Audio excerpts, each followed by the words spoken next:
This is a Powerworks podcast short with Glenn Power and me, James Pikeway. You've made your appointment, you've brought it in, you've done a little bit of research, you have kind of an idea, or maybe it's even better, you have kind of an idea because this has happened before.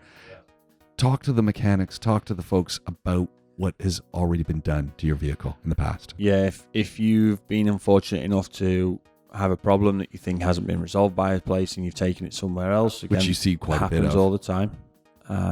Let people know that. There's nothing wrong with going to a garage and saying, look, I've been to X garage and they kind of fixed it, but it's still not right, or something else feels off. Or, Yeah. Now, that's always valuable for us to know that, okay, you've had a noise and they changed your tires, but it's still there. Or you've had a noise and they changed your wheel bearing, it's still there. That's always good to know. And listen, one of the other things is don't be afraid to communicate that with the garage as well. Like if you've had a problem that you perceive to be an issue and they've taken the car and you've spent some money for them to fix something, it could have all boiled down to what we just talked about, where they didn't have the right information and they fixed what they heard. They might not have fixed what you've heard, but you've then not showed them that. Give them a call, explain, say, look, I need to show you this noise. You haven't fixed it. I appreciate you may have changed something that might have need to be changed, but it hasn't cured my issue. Can we go out again? Because one of the problems here is, if you take the example of, let's say, you've got a vibration in your vehicle. Yeah. While you're driving the vehicle, there's a vibration. So you tell the service advisor, look, when I'm driving, the whole car is vibrating. Okay. Now, that vehicle goes into the workshop.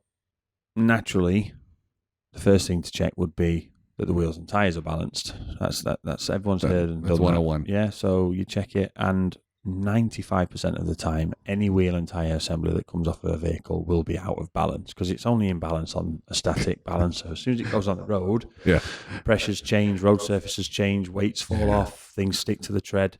The balance is thrown out by at least 5, 10, 15 grams. So all tyres that go on and then back off of a car will want to be balanced again. So the tyres get balanced, the car's driven down the road, don't really feel a vibration. You then take the car away, you drive it how you would normally drive it, you accelerate to overtake a car and you're still feeling the vibration. Now you go back to the workshop and say to them, look, I've still got the vibration.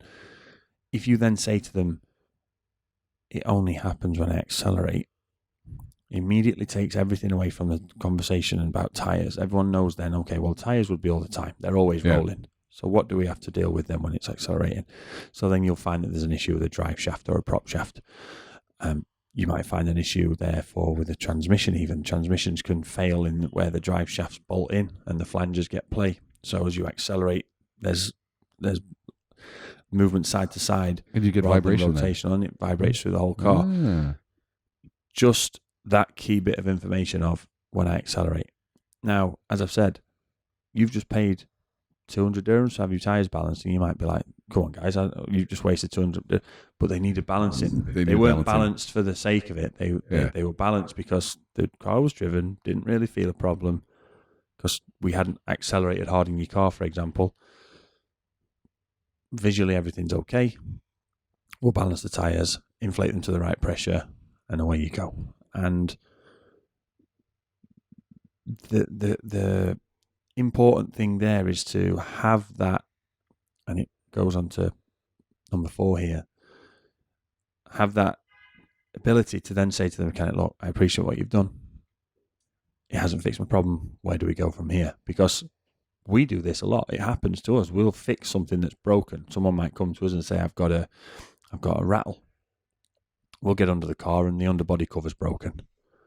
So we'll fix it and send the car out because we don't hear any other rattle. The customer drives it on where they live, at their speed and where they drive. Cobblestones or something. And they hear it and, well, you haven't fixed it. Okay. Now, we will have sent pictures and justifications, if you like, for what we're about to do and got their approval to do it, but it still hasn't fixed the problem. Now, if that customer can then call back and just sort of say, appreciate what you did, but my problem's still there, we're going to have the conversation of, look, we need to go out together in it.